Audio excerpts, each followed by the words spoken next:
Local history, local culture, local events, your community. This is the Joe Kally Show. And welcome to the show, everybody. Thanks for joining us. Our guest is Utica Mayor Robert Palmieri, and he's been, if I recall my history correctly, mayor, he was elected in 2011. 2011, yes. Yeah. And we've got a lot to talk about today. Lots of stuff happening in the city. And we'll talk about some of that. First, I'm going to say welcome. Glad to see you again. Joe, it's good to see you as always. Thank you. 2011 to 2022, what a change. I mean, the city of Utica, Yes. Oh my goodness. It's a remarkable change, and certainly when I took office, it was a lot of very difficult decisions we had to make. As we all know, and if you don't know, you know now, that we are on the verge of bankruptcy. Mm-hmm. I did go down to talk to Tom DiNapoli, our state controller, and at the time Pete Ferrillo was our budget director. And we went down there, we spilled out where we were, and he says, you got one of two choices. You're ready for a control board. You have a control board, you lose control yourself. The state gets control. The state takes control. Or you could kind of look at making the decisions on your own, your hard decisions. So we went back and we sat down with our staff, our police, fire, department heads, and we made some very difficult decisions. I mean, at the time, our fund balance was a negative $15,000, believe it or not, downrated by all three of the agencies, and very little economic development going on. But we said, you know what, this is our city, and we're not going to have somebody else come in here and tell us what's good for us. So we made the hard decisions. We had to cut roughly 20% of our workforce. We had to raise taxes at the time, and we had to start from scratch. Fast forward to where we are today when we're speaking, all 13 of our commercial-owned buildings are now back on the tax rolls. Our negative $15,000 fund balance is up to a $11.2 million fund balance, and we've been upgraded by all three of the rating agencies. So we have proven that we've got the wherewithal to make it happen. Economic development is the best the city has been in a long time. We're working with the developers from a local level to a regional level to a national level, and you just see the explosion of people coming downtown, the explosion of all the great things that are happening, from the Nexus Center to the harbor to the hospital to just people living downtown now. It's a great place to be.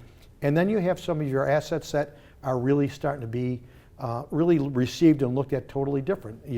The Robert Trent Jones that we have at Valley View, the golf course, the new upbringing of the Children's Museum, the Stanley, Munson Williams. We have, as I look at this, we have all of the assets of a large city that people really want for quality of life. But what we offer that they can't is that community field. And anybody that you know in Utica, you get that community field. You could reach out and talk. Somebody knows somebody that knows somebody within your family. Yeah. You don't get that all over. So our selling tool right now is our people. Mm-hmm. And we saw a good example of that. And I saw you at the parade, St. Patrick's Day parade, marching. And you get a good feel for that at that parade, do you not? Again, is the most difficult times we've gone through. So we talked about being battle tested with our changes we have to make within the city, being where we are very strong at this point. Next comes the pandemic. Yeah. So we had to retool for that, and the people of Utica are resilient. And then you have these crises that's going on with the oil and Ukraine and Russia. And it affects everybody. And we felt at this time, snow coming our way, we've gone through this before. We made sure that we were going to make sure that everyone was safe. But you're right, walking down the streets of Genesee Street, waving and saying hello to people that came out and the people that watched it on TV, the resiliency of our city, that's what we are, that's what we represent. So I was proud to be part of it on Saturday. Let's talk about a few of the things that you mentioned. The hospital, where do we stand with the hospital? On schedule? It's behind schedule, but it's behind schedule for all the elements we've talked about. Mm-hmm. It's because of the pandemic and some other reasons, getting product and whatever, but if you drive downtown and you look at it now, you can start seeing the gem that it's going to be, and what a hospital, a campus of that facility, a medical facility in the downtown area really means for our city. you're able to now attract the young doctors, young professionals, people who are going to be living in a downtown area. It's another piece of that great puzzle that makes it a Picasso when we're done. When do you see a ribbon cutting taking place? I think you'll probably see it sometime next year, September, August, September. And what about parking, Mayor? The parking is, the county executive is, along with the city, I want to make it very clear that the city has put money in for that parking garage. It's a partnership, and we have been a strong partner with MVHS right along. So I think the county executive is talking about shovels in the ground sometime in May, along with the surface parking that we have, along with the money that we put into the Kennedy garage, the Utica garage, the Boston Place garage, and Washington Street garage. So parking will be an important part of, not just for the hospital, but for all the advents of the other products that are coming into the Nexus Center, the harbor, the development of the harbor, that will be. So if you look at roughly a 2 to 3 mile radius of our downtown, it's going to be an exciting time. And parking, along with how do you get people from one section to another? Someone's going to the Stanley, but now they want to go down to either Varick Street, or they want to go down to the harbor, whatever it may be. We're talking with Central at this point, putting in some type of a smaller bus that will be circulating throughout all these target areas that are very important. So you park your vehicle, you let it stay there, and then every 15 minutes you could go to a different destination, because you know there's going to be a bus going through this loop through the downtown area, to the harbor, to the Nexus Center, to Varick Street, to the hospital. So we're making sure that we have all of the markers that we need to keep the vitality, to keep that vitality going. What was Centro's response when you brought this up? They're outstanding to work with. They really are. They're looking at it, they're crafting it, they understand what we're looking for. It's going to take some time. So, I just want to have a shout out. They've been outstanding. Working with Nick Lano from Central has been outstanding. So we have a great rapport, but we do understand that as you develop and as you grow as a city, transportation and walkability, bikeability is very, very important. What about the Nexus Center? Where do we stand with that? I see movement down there now. It's back up and running. If you talk to Rob Esch, he's very aggressive, and he's hoping to have that up and running by November. And that, again, that's a tourist attraction.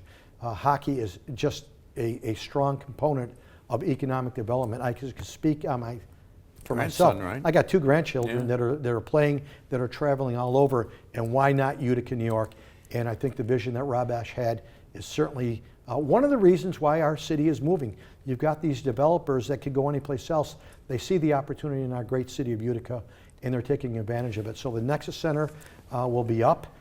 Then we talk about a pedestrian bridge that we just had funding for through the federal government. We have a great relationship with our federal representatives. That $2 million will now connect the harbor to the Nexus Center, to the auditorium, to the Bag Square, to our downtown. This is the pedestrian bridge. That's the pedestrian bridge that will be going over the tracks into the harbor. And that segment of the harbor is going to be, again, it's going to be all recreational. So we come back, we're going Sure. to talk more about Harbor Point, where that stands, and this pedestrian bridge, because this is a key, this pedestrian bridge. Mayor Robert Palmieri is our guest. He's been mayor since 2011, and you go till 2024?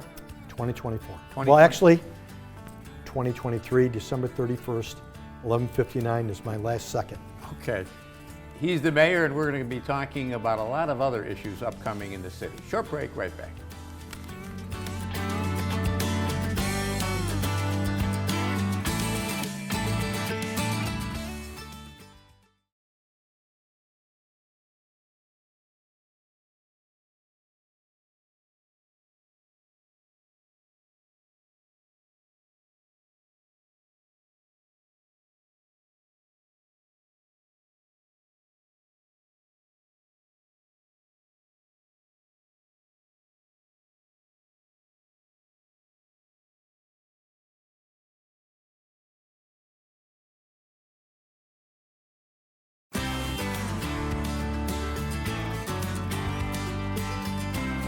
And welcome back, everybody. Thanks for sticking with us. Mayor Robert Palmieri is our guest. We're talking about Utica issues, and there's a lot of them to talk about.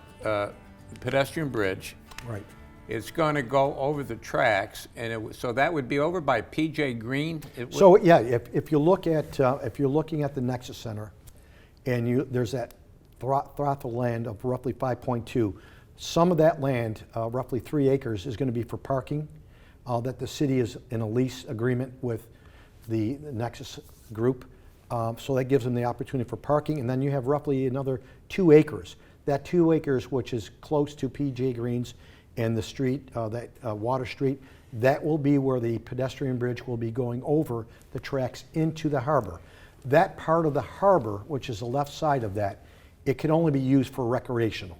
So that's where our softball fields, a baseball field, and soccer fields are going to be erected to have that link between all the activities happening at the Nexus Center, the harbor, and the linkage with the other end of the harbor, which will be where you'll have buildings, apartments, you'll have gift shops, you'll have eateries and so forth, and be able to utilize the harbor, the beautiful harbor itself, the water, the great harbor. Now, there's a building in there right now next to the hotel, and I think it's next to the Marriott. It's a 1933 building. Exactly. Which is the Canal Corp's mechanical building. Yeah. What's going on with that? That's, we have a end user that's going to purchase all that area in through there, and you're going to see some creative, great ideas coming in through that area. So that's already, we had an RFP, someone was awarded the RFP, and I don't want to get too in front of the great news, but you're going to see activity in there within the next several months. When you say RFP, a request for proposal, yes. And so somebody has made a proposal? Somebody has made a proposal, we've accepted the proposal, we have looked at the plans, we like the plans, and it's somebody that we're very familiar with that has a great track record. And so will that building, that 1933 building, come down? Absolutely not. It's a beautiful building.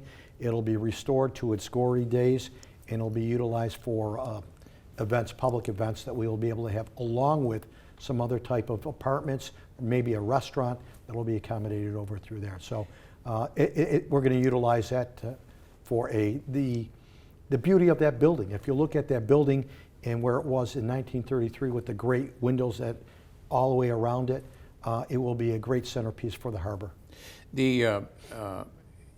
Everybody keeps building lofts downtown Utica, more apartments downtown Utica, and I keep thinking, is there enough? Is there? I Yes. mean, but they keep building them. And quite frankly, at this point, the market is ripe. The individuals that are actually putting the lofts in are selling them out. So there's still a need for it. We are in the process, the city, doing a market analysis through a firm of not just lofts, but all of our housing units that we need throughout the city to have a better understanding where we have a deficit, where we have a need, where we may have too many.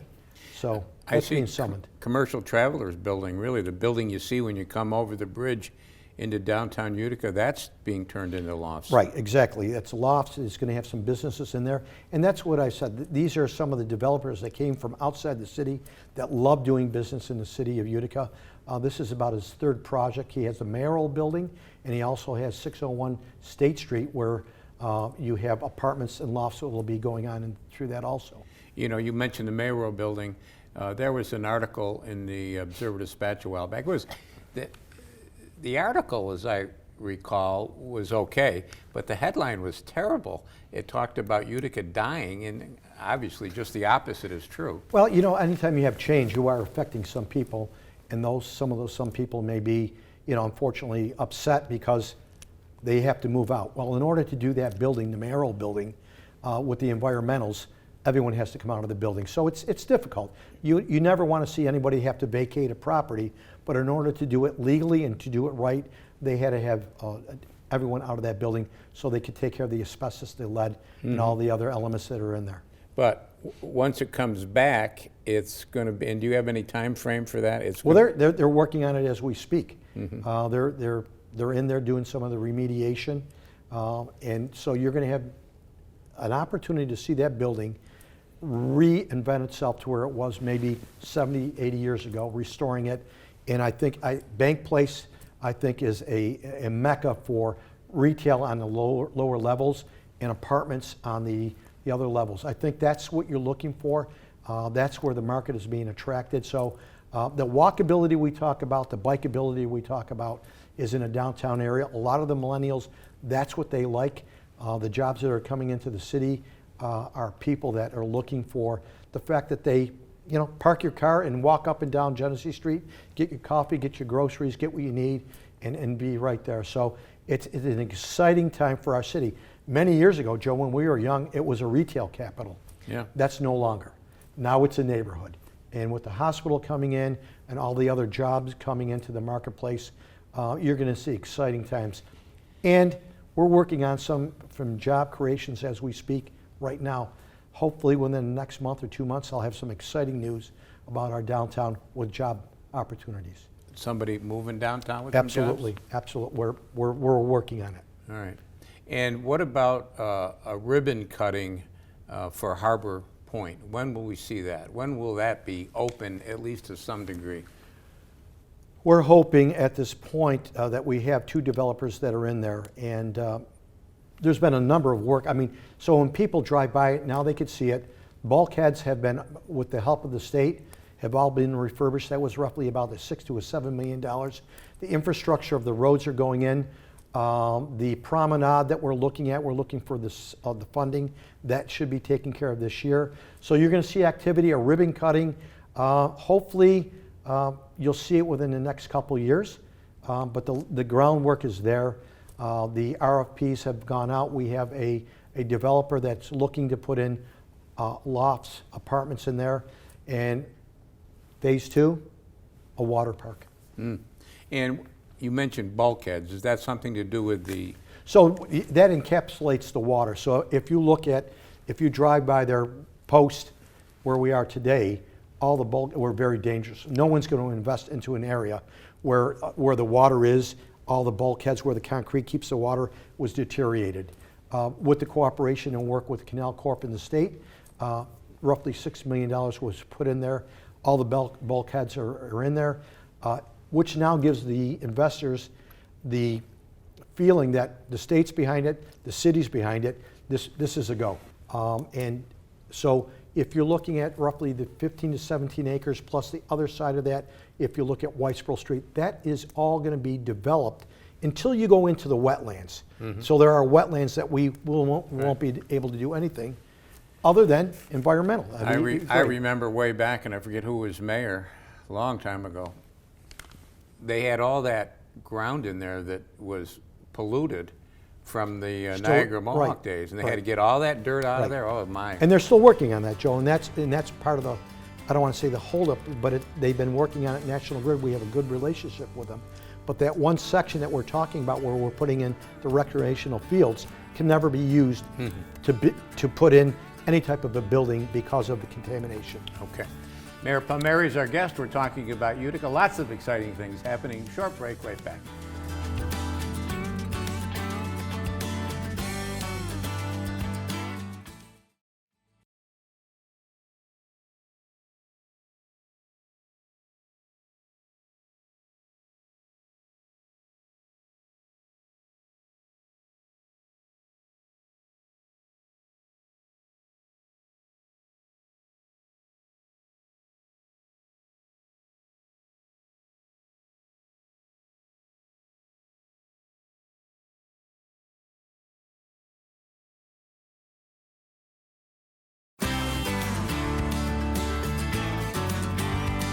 And welcome back, everybody. Thanks for sticking with us. Mayor Robert Palmieri is our guest. We're talking about Utica, of course.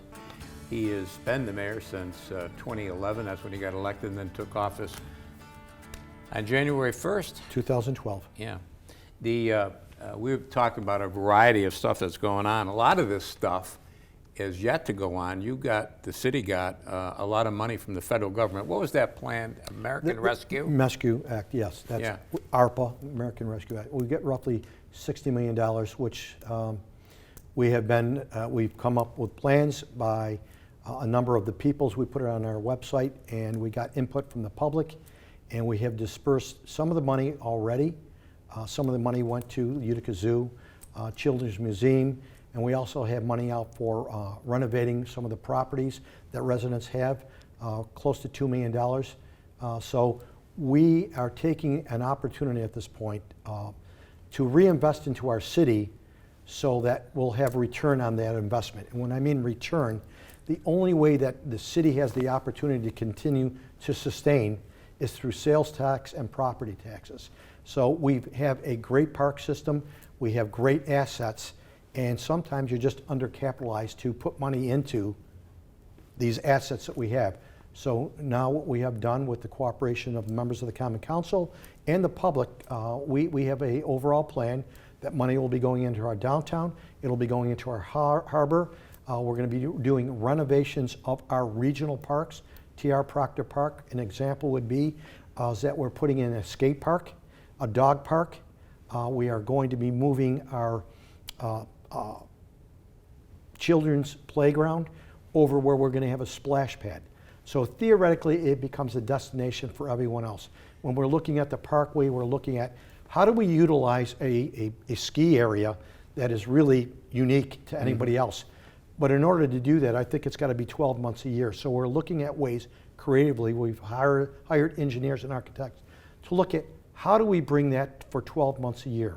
How do we bring in maybe, as you remember, and I remember when I was young, a skating area that would be up there. So maybe putting in another skating area, but during the spring, summer, fall months, we open it up to maybe pickleball, to something that we attract. We do extremely well to tennis courts. So that money that we're looking at coming in there is to really sustain the city, to bring us out to the point where we never have to look at where we were in 2011. Sustainability for bringing people not only that want to live in the city of Utica, but getting people off the thruway to coming into an area that is unique and you have these destinations. We were talking before the show a little bit about the golf course. Talk about that. So, you know, the golf course is, everyone says what a great golf course we have. It's, you know, Robert Trent Jones course. People love it. And you have the Valley View area, the Valley View banquet hall. The unfortunate thing is your budgets are always tight and it's very difficult to put money into that. And one of the things we have found are you have a golf area, but you have no place for the golfers to go or even people that want to watch it. So we're looking at renovating the Valley View golf course, potentially with new pads for the carts, the opportunity of maybe some irrigation, but more importantly, putting in a clubhouse. So you have a place to go and to have a cup of coffee, have a hamburger, really look at the venue of it. And then it's been multiple years, the Bertolini Field, it's been a banquet hall. And unfortunately, there has been no money putting into that. So we're looking at putting in some money into that so it becomes an attraction, not just for the golfers. If you want to go there to eat, if you want to go up there to watch the golfers, it's the destination. If you are going to, say if you're going to the Children's Museum, then you're going to the rec hall, or you want to play pickleball, or you want to play something else along those lines. That corridor of the parkway is a destination that you're able to gravitate to, every age category up to my age, and bring your grandchildren, your friends, whatever. A splash pad is unique with the city of Utica, a skate park, a dog park, and a new facilities along those lines, and upgrading all of our assets that this gives us a once-in-a-lifetime opportunity to do. That hill, the ski hill in Utica, that's quite an asset to have. It is, but every asset takes dollars and cents. Yeah. So not only do we have to look at how much we're going to be putting into it, but an operational, okay? How much is that cost going to be to generate, to be able to be profitable, to offset the budget? Because if you're going to hire additional people, which we will, that is an expenditure. We're not looking to make money, but we certainly are not looking to have a deficit. How much of that federal money has been spent already? How much is left to spend? We're allocated. Our plans are all the way through. We've actually, I've got to commend my staff. They've done a remarkable job. I got to commend members of the Common Council. The other aspect of it, some of that funding will go to each council person within their own 6 districts. Roughly $200,000 each will be given to them, and they could have their own little area which they think it's important, or they could parlay some of that money into what the city is doing also. We've only got about 30 seconds. Sure. But Devin Moody Yes. is off the council now. Well, he has not officially resigned, And my understanding, it will be this Wednesday night that it will be his last council Who makes meeting. that appointment? It'll be myself. Okay, do you know yet? I've talked to 6 different individuals, and we'll be making a decision by this week. Okay. You got to come back sooner because I got a whole bunch of questions. Whenever, Joe, I love, if I'm not sitting next to you at the hockey games, I love sitting next to you up here. Well, I'd say everything changed when the Utica Comets came to town. Listen, you're going to hear me say this. Utica starts with you, and we are the best little city in America. Okay, thanks for coming in, Mayor. My That's pleasure. going to do it for us this week. We'll be back next week, cnyhomepage.com. Until next time, take care of yourself, everybody.